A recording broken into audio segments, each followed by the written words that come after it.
What's up, what's up, what's up, good people? We'll wait for a few people get up in here, man, before we get all the way cracking. We're going to talk a little bit about this Super Bowl that we just witnessed. Got a few notations here, obviously. So give me just a quick moment, guys. Like I said, I'll wait for a few of you to get up in here, then we'll start talking. What's up, Laquan Lighty? No, I got to give my quick account, man, of the Super Bowl. And, you know, again, putting a little bit of a bow on the 2018 NFL season. And, yeah, we're going to kick this thing off here in just a hot second. Just wait for some more folks to get up in this thing. And I thoroughly enjoyed it, man, to be honest with you. I thoroughly enjoyed it. I enjoyed the fact that it was a defensive Super Bowl. But we're going to get into it. Give me a hot second here, guys, and we'll get underway. Just give me a moment. And I'm just waiting, doodling around a little bit here, waiting for some folks to get up in here, and then we'll have at it. But how did you guys enjoy the Super Bowl for the most part, man? You guys enjoy it? Hope everybody enjoyed it.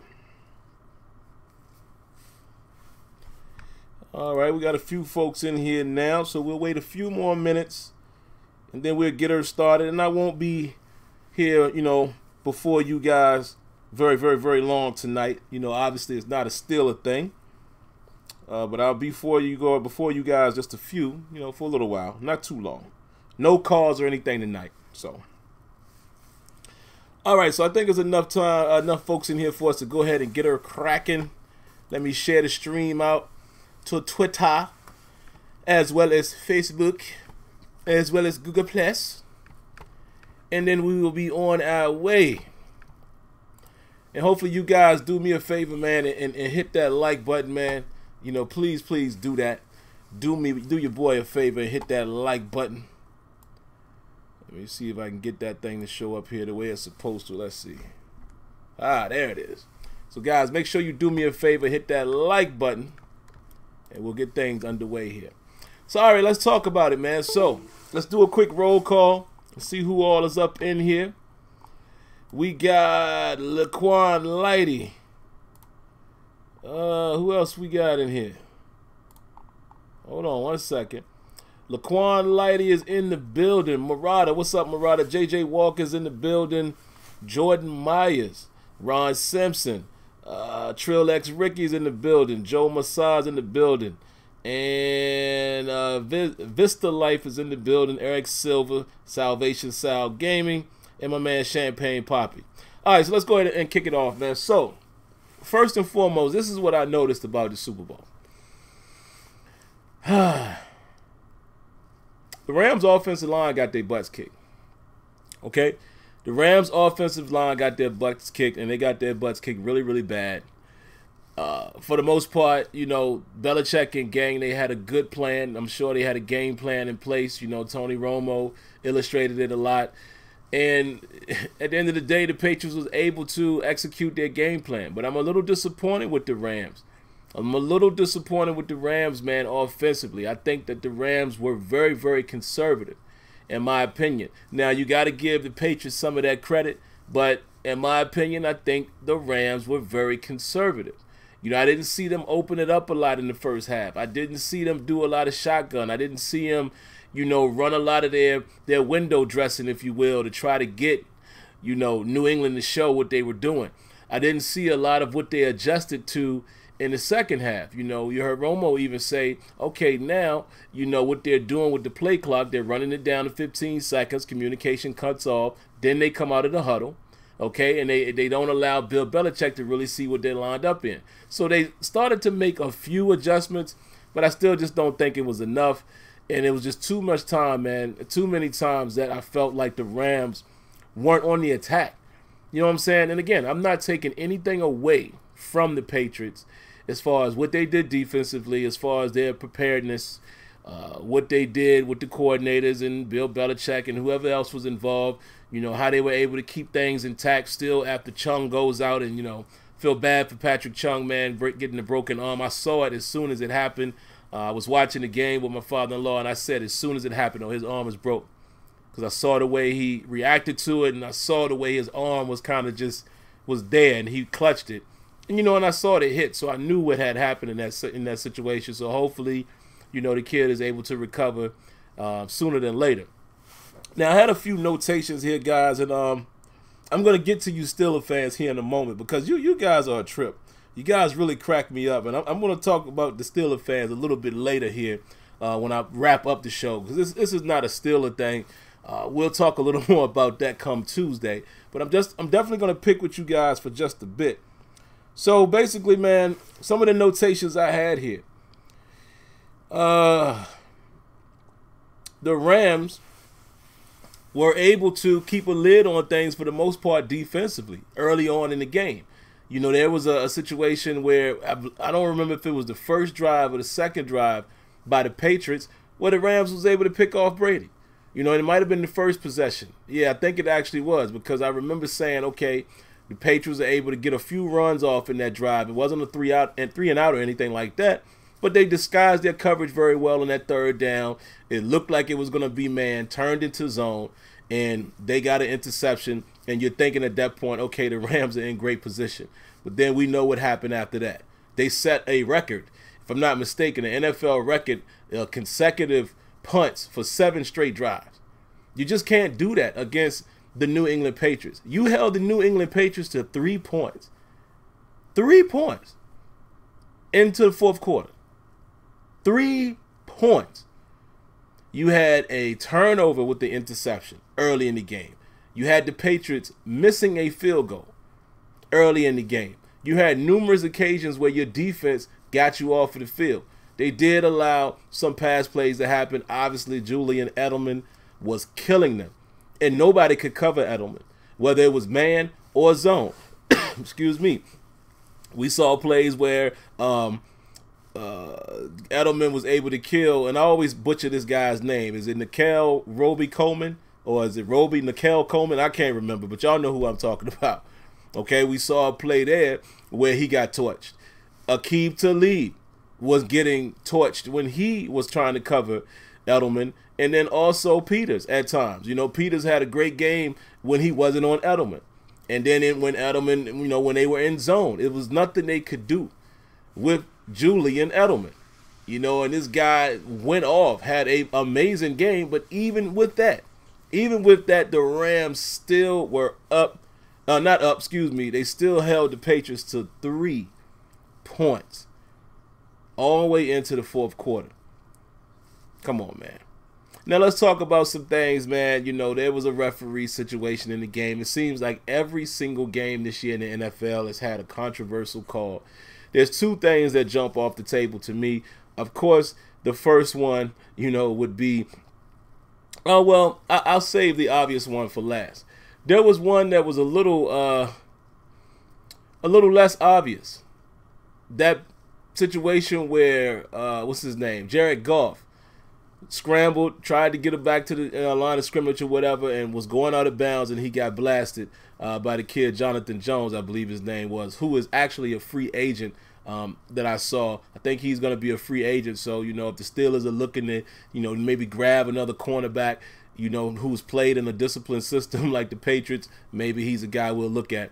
But anyway, if that was Tom Brady who got hit on the sideline like that, do you think the flag is coming out?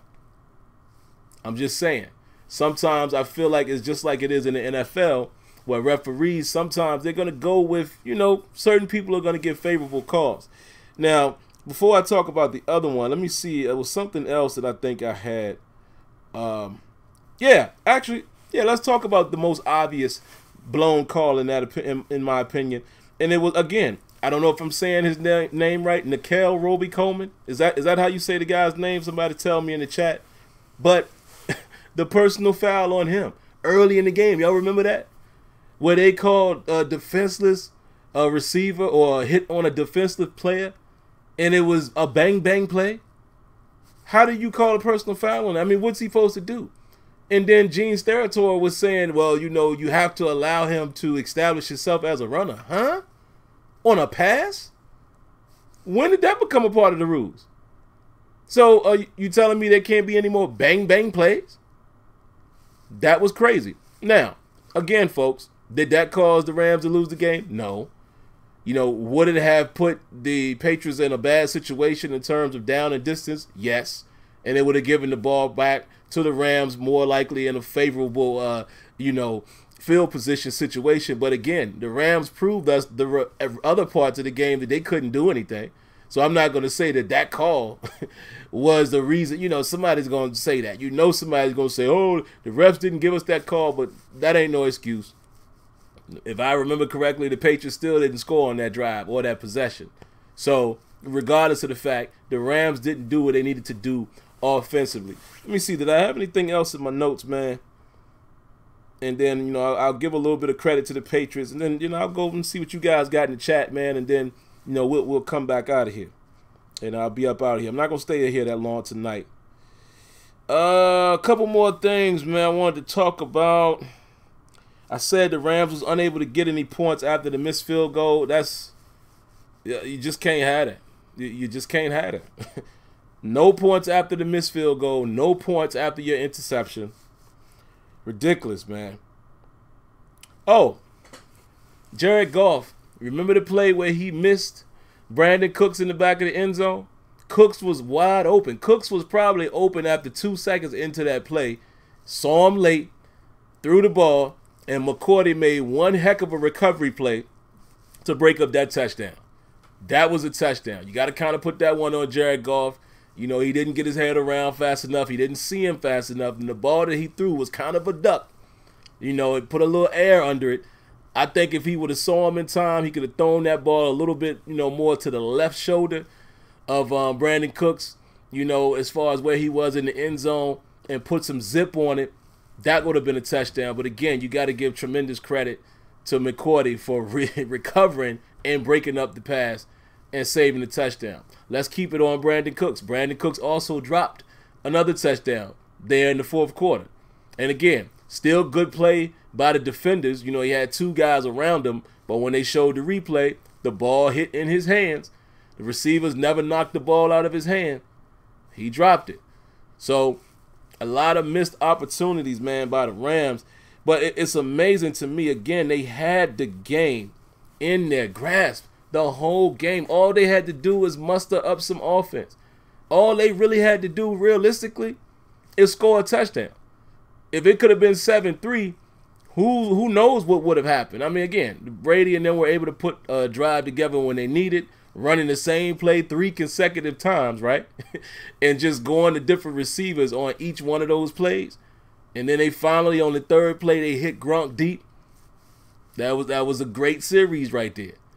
You know, again, I don't know what defense, and I haven't analyzed it like that. I don't know what defensive call was out on the field during those 3 plays. It's just, it kind of reminded me of, and it didn't happen the exact same way, but it kind of reminded me of how they were able to do the same thing against our Steelers. You know, you guys who are Steelers fans, last season. You know, when they threw the ball 3 times consecutively to Gronkowski and Sean Davis got abused. It kind of reminded me of that situation.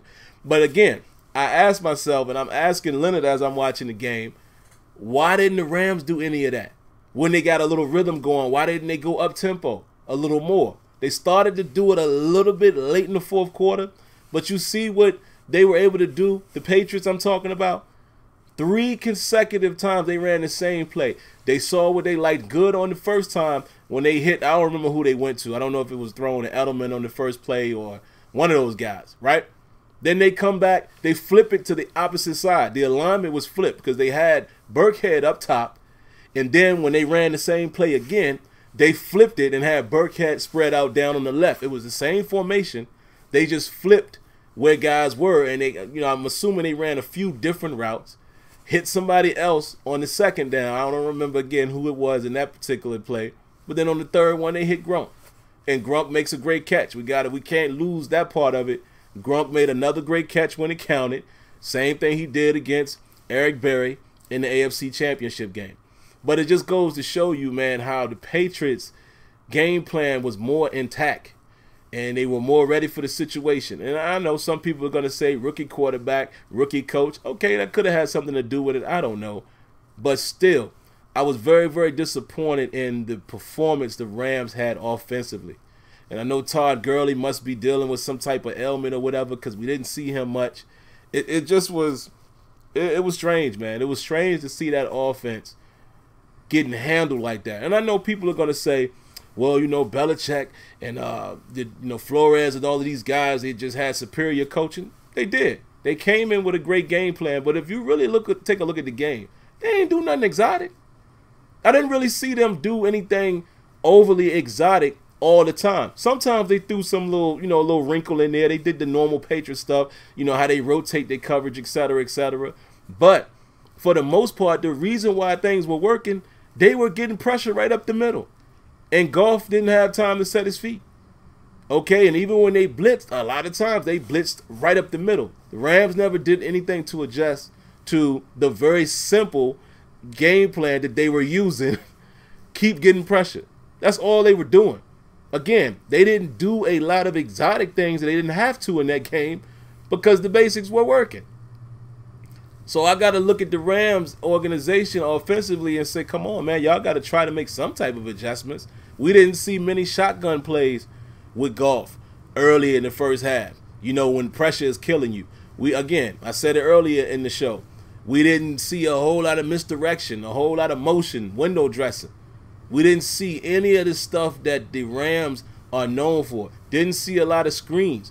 A lot of times, screens can help you combat blitzing. But I don't know, man. But all in all, I think that's all I got in terms of my... Oh, one more thing as far as my notes. Then I'll do a little quick wrap up, and then I'll get out of here. Goff has to make a better throw, man, on that interception that Gilmore got. I get it. Pressure was in his face. But unfortunately, the ball was underthrown, and Cooks had a step on Gilmore. If he can get a little more air under that, put it a little further, that might have been a touchdown, or at least a chance at a touchdown, or maybe an interference or what have you. But what happened? Again, pressure right up the middle, in Goff's face. Goff read it pretty well because that's what you do when you get pressure like that and you got single man on the outside, throw it up, threw it short, and it made it very easy for Gilmore to undercut it and get the interception. So there you have it. The New England Patriots are champions again. They're now tied with our beloved Pittsburgh Steelers as an organization. 6 titles. And it is what it is. It's great that Pittsburgh is, still one of the top organizations in terms of Super Bowls. We haven't tasted that victory in a long time. It is what it is. But you got to give the Patriots their credit, man. Whether you love them or hate them. They have been a dynasty. They have been a force for many years. Tom Brady, 9 Super Bowl appearances and wins 6 of them. Come on, man. This. And here's the thing. And I'm going to say a little piece of this tonight, and then I'm going to really dive into it come Tuesday for Terrible Towel Tuesday for you Steelers fans. And any of you guys that might happen to be Steelers fans that don't know about it, do a weekly show, Terrible Towel Tuesday, where we talk Steelers stuff. And, yeah, come on through 7:30 p.m. Eastern Time. But anyway, here's the funny thing that I don't understand about you Steelers fans. I'm going to pick with y'all really, really quick. And I'm sitting there watching the game, with my father-in-law, Leonard. And y'all know every week how I talk about how me and him have different opinions. We both love the Steelers. We both love the game. But, sometimes we have different opinions. It's all love. And nobody's mad or nothing like that. We just, just go back and forth with our own opinions, right? But here's the one opinion that I don't understand that I continue to see from Steelers fans. And even saw it tonight. For all of you that feel like the Steelers coaching staff is not good, I'm speaking to you guys directly. If y'all feel that way and we recognize Bill Belichick as being the greatest coach of all time, right? And organizationally wise, you could say that because he's also, basically the GM as well, okay? And Robert Kraft, definitely I'm sure lending his ear to Belichick. And then the best quarterback of all time, Tom Brady. If we are to accept that and acknowledge that, then why is it that y'all keep trying to compare Coach Tomlin and staff to Bill Belichick? I need somebody to explain that to me. I'm not saying you need to love or hate Tomlin and the staff, love or hate Butler and the staff. I'm just saying, How are we continually? How do we continue to match those teams up and say, why can't we be like that? It's because we're witnessing the greatest coach of all time and have for the last decade. And we're witnessing the greatest quarterback that most people would say of all time. So why do you guys keep trying to compare things like it's apples to apples? And like it's only the Steelers. Listen to what I just said. They have won 6 titles out of 9 appearances together. That means they beating everybody. It ain't just our beloved Steelers. But we just always have this in our mind that we supposed to always win. Well, we're in a decade where the Patriots are the king. Some have had the opportunity to dethrone them, the Giants, the Eagles. But look at the teams they beat in the Super Bowl. You know, Seattle had them right up against the ropes, and we all know how that went. Atlanta had them backs fully against the wall, and look how that went. I'm just saying, these guys are the team of the decade, maybe the team of the NFL history, and y'all trying to act as if it's apples to apples. And again, that's for you fans that are totally in agreement where you guys say that the Steelers coaching staff is inept and Coach Tomlin is a bad coach and blah, blah, blah. Explain that logic then. If you know that, then, I mean, who do y'all expect that the Steelers would bring in to dethrone Bill Belichick is all I'm saying. Sometimes it just is what it is.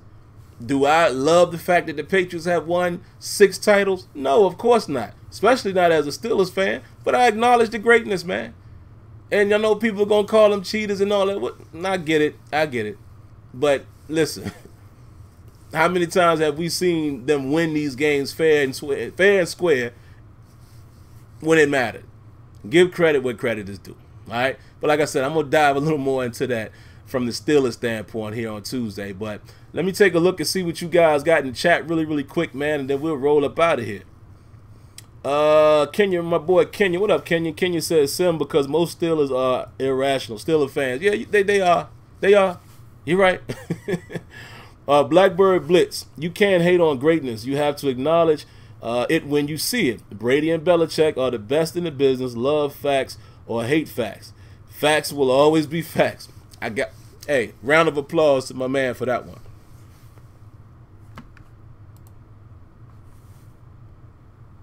I don't know if the round of applause worked. Let me try it again.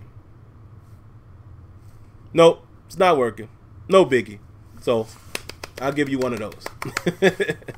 All right, let me look and see what else y'all got here really quick. Milton Buckner says Cleveland was no scrubs in the 90s. Belichick did nothing.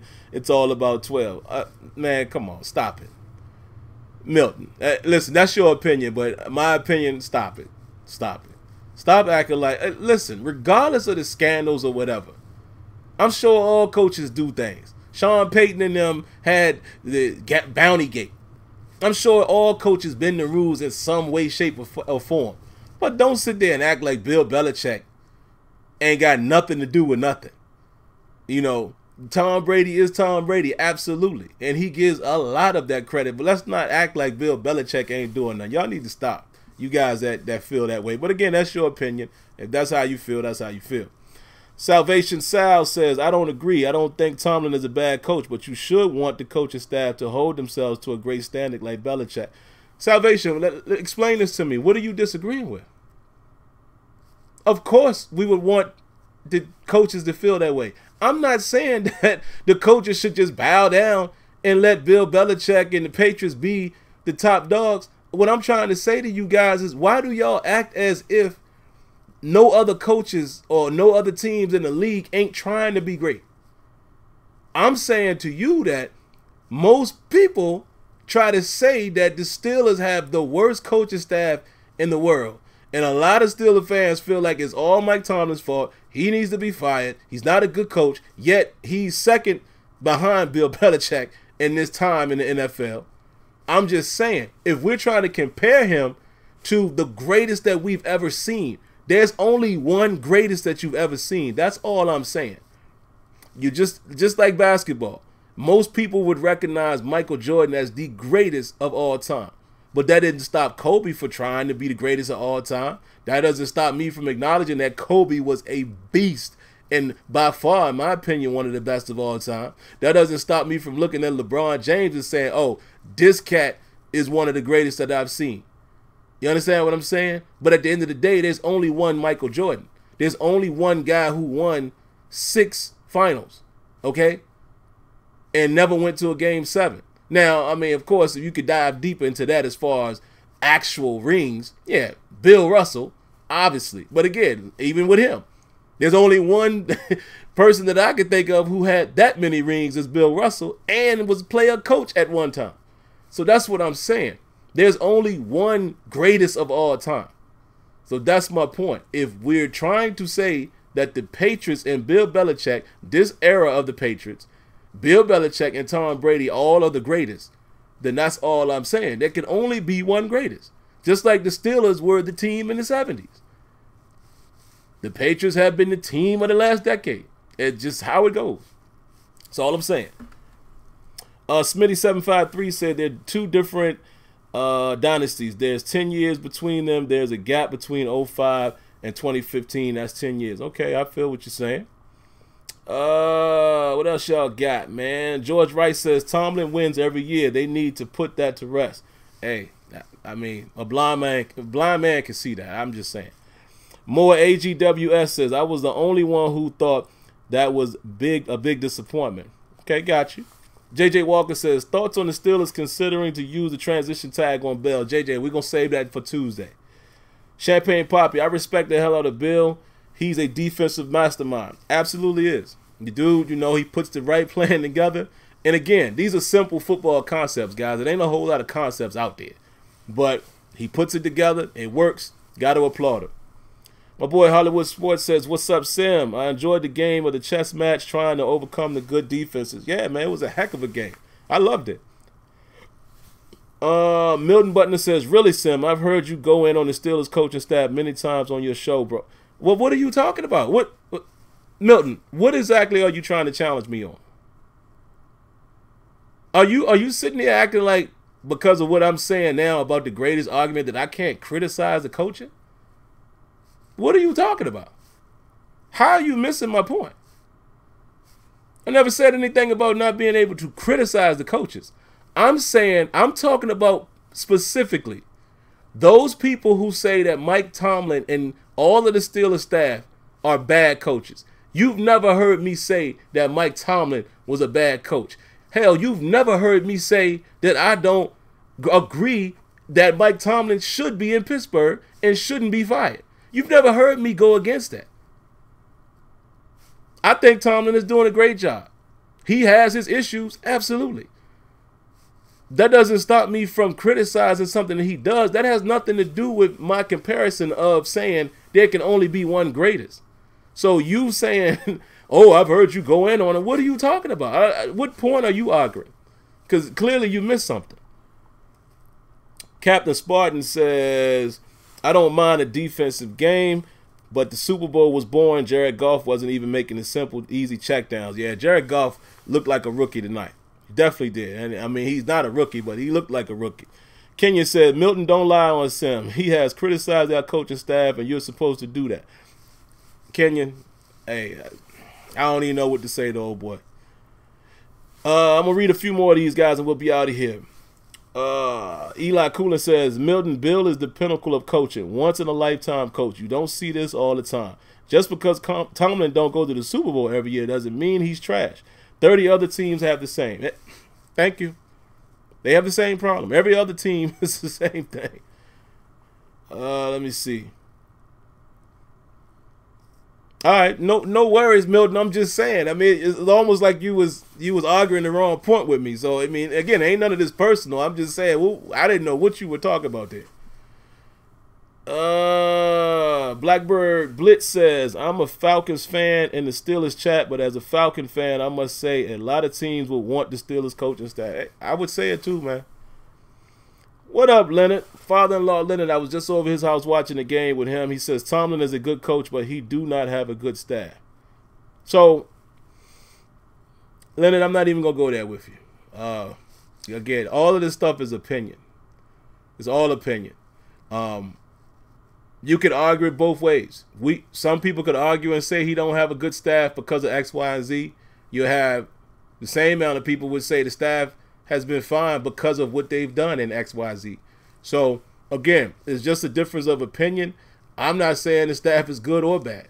I will say that there's some changes that needed to be made on the staff, particularly Keith Butler. I would prefer to see a new start there, but if Keith Butler is to stay, which it looks like he is going to stay, I just want to see some adjustments from him, Coach Tomlin, and anybody else who has real input put on the defense. And again, I'm going to save some of this for Tuesday. But yeah, listen, I can't go as far as saying that the coaching staff is bad because they constantly win. Yeah, we missed the playoffs this year, but I mean, the Steelers have been in position. They just haven't been able to close the deal because of defensive woes. But I don't know how you define a good and bad staff, because according to, well, we'll save it for Tuesday. I'm going to talk about the conversation we had today about players, and the coaches are supposed to make each player play, great, and if they don't, then they're not a good coach. Because that was kind of what you were saying, but we're going to leave that for Tuesday. Let me say one thing else. Let me read a couple more of these, and then we'll be out of here. Eli says, well, time to look forward to the combine. Yep, fully agree. Here's one. Sammy Misic. I don't know if I said that right. My bad, man, if I mispronounced it. He says, yo, Sam, the Steelers coaching staff is fine, but the thing that needs to change is how they get players in free agency and getting more talent on the defense like playmakers. Sammy, I wish my applause button was working. I couldn't agree with you more there. It's more than just the staff. Yes, Keith Butler is iffy. Yes, Keith Butler is very vanilla. A lot of us hate that. But we also have to recognize, too, that the front office got to do a little better job, man, with being a little more aggressive. We're going to have more money now. And also, we just need to go after the right players. Maybe that's the problem. So it's a whole lot to cover there. We'll save that. And we're going to have Kenyon on Tuesday, so we're going to dive into a lot of that.